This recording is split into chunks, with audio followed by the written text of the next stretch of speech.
어제 오늘 날이 다시 춥습니다. 그런데 절기는 이기지 못한다라는 말이 있죠. 아무리 더위나 추위가 기승을 부려도 자연의 섭리인 절기, 그러니까 계절의 변화를 막을 수는 없다는 뜻을 가진 말입니다. 지난주 수요일이 입춘이었어요. 아직 추위가 기승을 떨치는 것 같지만 절기는 이기지 못하죠. 이 추위도 곧 물러날 것이고 땅속 깊은 곳에서는 봄을 준비하는 생명의 꿈틀거림이 시작될 건데요. 오늘 우리가 나눌 말씀의 주제도 새 생명, 다시 태어남에 관한 이야기입니다. 오늘 본문에 니고데모라는 한 남자가 등장합니다. 1절에 그의 화려한 이력을 소개하죠. 바리새파 사람, 율법을 철저히 지키는 도덕적인 사람이라는 말이에요. 거기 더해 유대 사람의 한 지도자였습니다. 유대인의 지도자라는 말은 단순한 호칭이 아니라 당시 이스라엘 최고 의결 기구인 사네드린 공회의 한 사람이라는 말입니다. 사네드린 공회가 뭐냐면요, 당시 로마 제국으로부터 자치권을 받아서 종교적, 행정적 문제를 결정하고 재판하는 유대인들의 최고 의사 결정 기구였습니다. 니고데모를 그러니까 지금으로 치자면 국회의원이자 대법관, 그러니까 저명한 신학자를 겸한 그야말로 성공의 정점에 서 있는 사람입니다. 그런데 이런 사람이 밤에 예수님을 찾아왔습니다. 왜 하필 밤에 찾아왔을까요? 사회적 위치가 있다 보니까 다른 사람들의 시선을 피하려고 찾아온 이유도 있겠죠. 그런데 요한복음에서 상징적으로 밤은 도덕적 또는 영적 어둠을 뜻하는 단어입니다. 그가 밤에 찾아왔다는 것은 세상적으로는, 사회적으로는 성공하고 종교적 열심도 있고 타인의 존경을 받는 유명하고 높은 지위를 차지하고 있는 사람일지 몰라도 지금 내면의 상태는 어두운 상태, 영적으로는 어두운 상태임을 표현한 말입니다. 사회적 지위가 높았을지 몰라도 그의 영혼은 여전히 캄캄한 어둠 속에서 참된 진리를 찾아 방황하고 있었던 것입니다. 모태신앙으로 태어나서 신앙생활을 오래 했고 주위 사람들로부터 저 사람 믿음 좋아 라는 말도 들으면서 겉으로는 아무 문제 없어 보이지만 내면에는 확신 없는 구원, 여전히 채워지지 않는 공허함으로 니고데모의 밤을 보내고 계신 성도님이 혹시라도 계신가요? 밤에 사람들 몰래 찾아온 니고데모에게 예수님은 거듭남의 비밀과 하나님 사랑이라는 충격적이고 위대한 선물을 주십니다. 예수님께서 니고데모에게 주셨던 그 선물이 오늘 이 자리에 계신 우리 성도님들께도 함께 하시기를 주님의 이름으로 축원합니다. 아멘. 그러면 본문을 보시면요, 니고데모는 2절 말씀에서 랍비님, 우리는 선생님이 하나님께로부터 오신 분임을 압니다. 하나님께서 함께 하지 않으시면 선생님께서 행하시는 그런 표징들을 아무도 행할 수 없습니다 라면서 아주 예를 갖춰서 예수님께 인사를 건넵니다. 그런데 보통 인사를 하면 어떻게 하시나요? 안녕하세요 인사하면 상대방도 안녕하세요 라는 인사로 서로 받아주잖아요. 인사로 받아주는 건 아마 전 세계인 공통 현상인 것 같습니다. 그런데 오늘 본문에서 예수님은 니고데모의 인사에 인사로 답하는 대신에 동문서답처럼 느껴질 수 있는 갑작스럽고 엉뚱한 대답을 하십니다. 3절 말씀이죠. 예수께서 그에게 말씀하셨다. 내가 진정으로 너에게 말한다. 누구든지 다신하지 않으면 하나님 나라를 볼 수 없다. 지금 다신하다, 그러니까 개역개정에선 거듭나다라고 번역되어 있는 이 헬라어 원어가 두 가지 뜻을 동시에 갖고 있어요. 하나가 우리 번역되어 있는 다시 태어나다라는 의미라면 다른 의미는 위로부터 태어나다라는 의미입니다. 갑자기 니고데모의 영혼을 찌르는 말씀을 하신 건데요, 니고데모는 충격을 받았겠죠. 바리새인들은 율법을 목숨보다 더 중요하게 여기는 사람들입니다. 그는 지금까지 율법을 철저히 지키는 것이 하나님 말씀대로 사는 것이라고 생각하고 살아온 사람이에요. 그런데 지금 예수님은 그런 방법은 안 돼. 완전히 다시 태어나야 돼. 그렇게 말씀하시는 거예요. 예수님은 지금 니고데모가 왜 예수님을 찾아왔는지 꿰뚫어 보고 계셨어요. 니고데모는 율법을 잘 지키면 된다고 살아왔고 또 그렇게 살고 있었는데 그럼에도 불구하고 채워지지 않는 공허함, 마음의 갈급함을 느꼈겠죠. 그 공허함에 목마른 니고데모에게 예수님은 그게 아니야. 너가 지금까지 살아온 방법이 아니라 위로부터 다시 태어나야 한다. 말씀하시는 겁니다.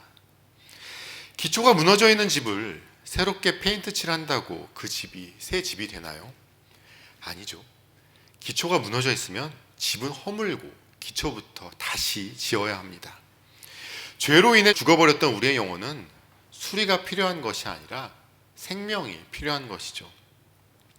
니고데모는 당대 최고의 지성인이었습니다. 하지만 그 지식으로도 하나님 나라를 볼 수 없었어요. 육으로 난 것은 육일 뿐입니다.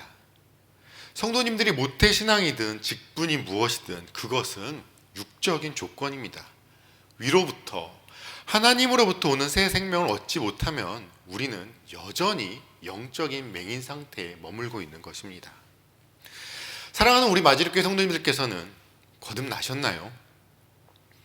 교회를 다니는 것에 머무는 것이 아니라 하나님 자녀로 다시 태어나는 존재의 변화를 겪으셨는지 새 부대가 되셨냐는 질문입니다. 이것은 선택사항이 아닙니다. 하나님 나라를 보기 위한 필수 조건인 것입니다. 예수님의 말씀에 당황한 니고데모는 또 묻죠. 사람이 늙었는데 그가 어떻게 태어날 수 있습니까? 어머니 뱃속에 다시 들어갔다가 태어날 수야 없지 않습니까? 그는 여전히 땅의 차원에서 생각하고 있습니다. 니고데모의 질문에 예수님은 다시 나는 방법, 거듭남의 방법을 설명해 주십니다. 5절 말씀이죠. 예수께서 대답하셨다. 내가 진정으로 너에게 말한다.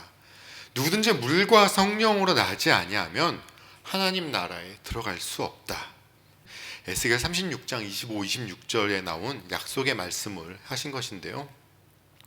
여기서 물은 회개와 씻음을, 그리고 성령은 새 생명을 불어넣으시는 하나님의 능력을 의미합니다. 그리고 예수님은 8절에서 바람의 비유를 드십니다. 8절 말씀, 바람은 불고 싶은 대로 분다. 너는 그 소리는 듣지만 어디에서 와서 어디로 가는지는 모른다. 성령으로 태어난 사람은 다 이와 같다. 바람과 성령은 헬라어로 푸뉴마, 같은 단어입니다. 바람을 볼 수 있는 사람이 있나요? 아무도 없죠. 그러나 나뭇가지가 흔들리고 시원함을 느낄 때 바람이 지금 부는구나 라고 알 수 있습니다. 거듭남이 이와 같다는 말씀입니다. 어느 날 갑자기 예배가 눈물나게 감격스럽고 예전에는 지루하던 말씀이 꿀송이처럼 달게 느껴지고 다른 사람을 보면 판단과 정죄만 했었는데 그 사람들이 긍휼히 여겨지기 시작합니다. 이건 내가 노력한 게 아니에요. 내 안에 성령의 바람이 불어오신 겁니다. 내가 어떻게 할 수 없는 불가항력적인 은혜인 것이죠. 바람이 부는 것을 우리가 알 수 없듯이 구원은 전적으로 하나님 주권에 달려 있습니다. 니고데모는 평생 율법에 갇혀 살아온 사람이에요. 숨막히는 규율 속에 살아왔던 그에게 예수님은 말씀하십니다. 니고데모야, 너는 갇혀 있어. 성령의 바람에 너를 맡겨야 한다. 내 지식, 내 체면 다 내려놓고 하나님이 불어넣으시는 그 성령의 바람을 타라. 그렇게 해요.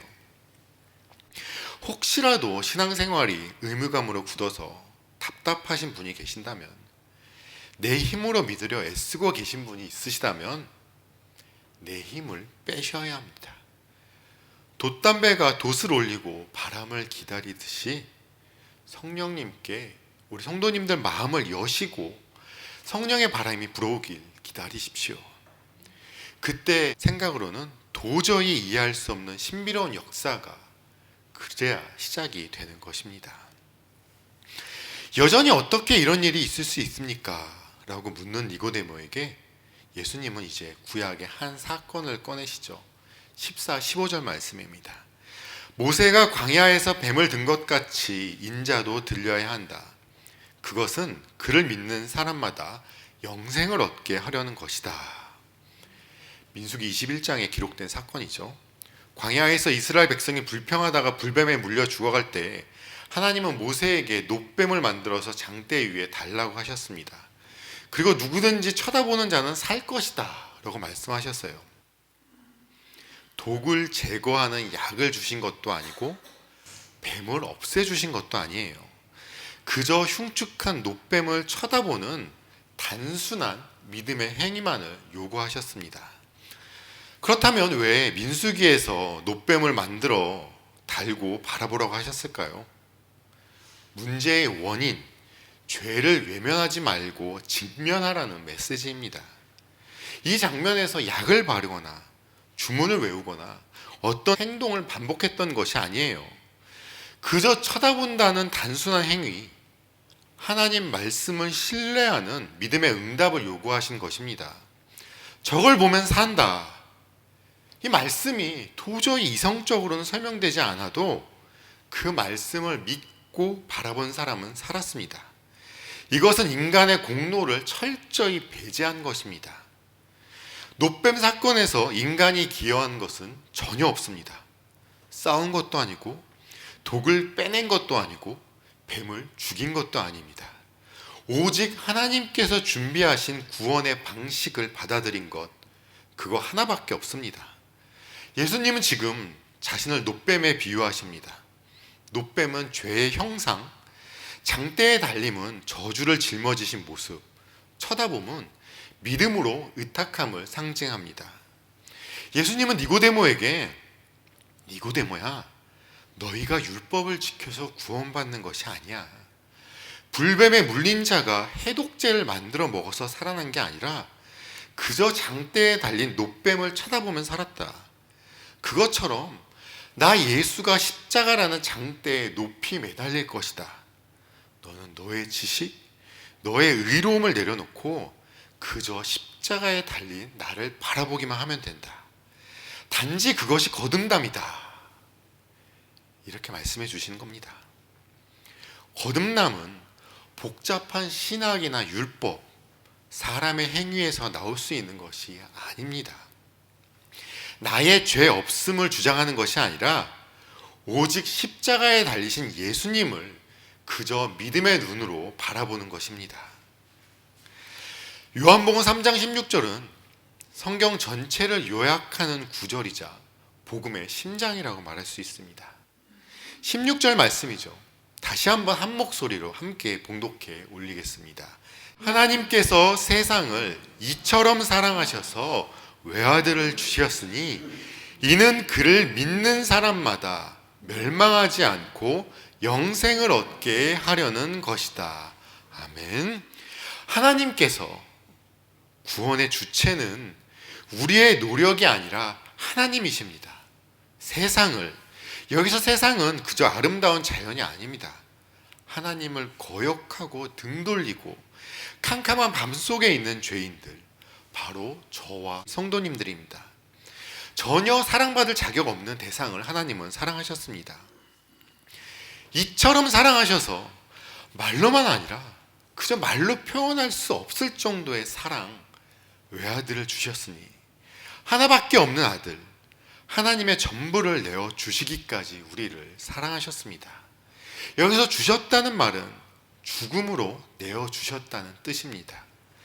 이는 그를 믿는 사람마다. 조건은 오직 단 하나, 믿음입니다. 부자도 아니요, 가난한 자도 아니요, 많이 배운 니고데모도, 배우지 못한 어부도, 모든 사람에게 차별이 전혀 없습니다. 오직 단 하나, 믿음입니다. 멸망하지 않고 영생을 얻게 하려는 것이다. 우리를 지옥의 심판에서 하나님과 영원히 교제하는 생명으로 초대하셨습니다. 니고데모가 지금껏 알고 있던 하나님은 율법의 하나님, 두려운 심판의 하나님으로 알고 있었습니다. 그러나 예수님은 오늘 사랑의 하나님을 알려주십니다. 사랑하는 성도님들, 거듭남의 동력은 하나님의 사랑입니다. 다른 것에서 찾지 마십시오. 우리가 어떨 때 변화될까요? 지옥이 무서워서요? 심판이 무서워서요? 아니에요. 우리가 어떻게 해야 변화되냐는 거예요.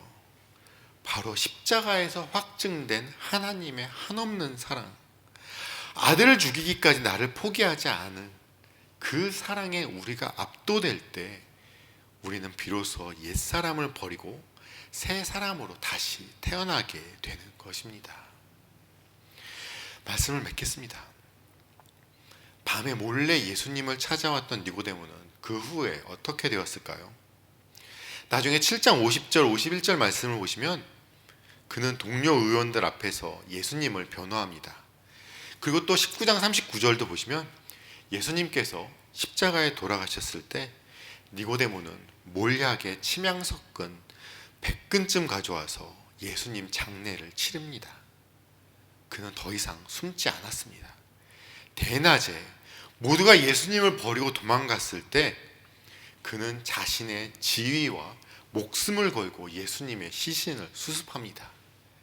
사람들의 시선이 두려워서 밤에 몰래 찾아왔던 니고데모가 하나님의 사랑을 만나고 난 다음 이렇게 변한 것입니다. 그는 완전히 거듭났습니다.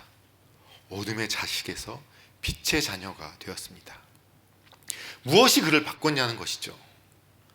3장 16절의 사랑, 십자가에 높이 들리신 예수님의 사랑이 그를 바꾼 것입니다. 사랑하는 우리 마지립교회 성도님들, 혹시 아직도 밤에 머물러 계신가요? 아직도 내 힘으로 구원을 이루려고 애쓰고 계신가요? 오늘 주님은 우리 성도님들께 말씀하십니다. 내가 너를 이처럼 사랑한다. 이 위대한 사랑 앞에 성도님들의 마음을 여십시오. 성령의 바람이 우리 성도님들 영혼 속에 불어오게 하십시오. 십자가에 달리신 예수님을 바라보십시오. 그리해서 거듭난 자만이 누릴 수 있는 천국의 기쁨과 영생의 소망이 우리 성도님들 삶을 가득 채우기를 주님의 이름으로 축원합니다.